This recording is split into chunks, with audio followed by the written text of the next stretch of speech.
National investigation એજન્સીએ આતંકવાદી ષડયંત્રના મામલામાં બેંગ્લોર સહિત 7 રાજ્યોમાં દરોડા પાડ્યા. ગયા વર્ષે ડિસેમ્બરમાં કેટલાય અજાણ્યા બદમાશોએ બેંગ્લોરમાં રાજભવનને ઉડાવી દેવાની ધમકી આપી હતી. જોકે પોલીસે તપાસ બાદ તેને અફવા ગણાવી.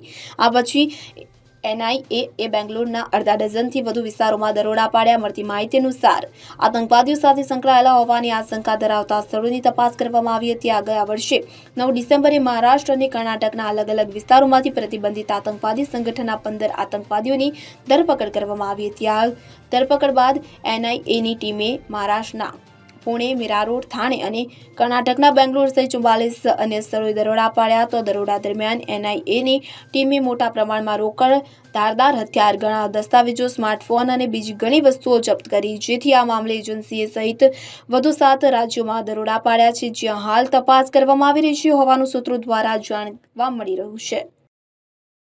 Bureau report CN24 news. હવે જુઓ દેશ દુનિયાની તમામ ખબરો તમારી આંગળીના ટેરવે. ઉઠાવો મોબાઈલ અને Google Play Store પરથી ડાઉનલોડ કરો અમારી CN24 ન્યૂઝ મોબાઈલ એપ.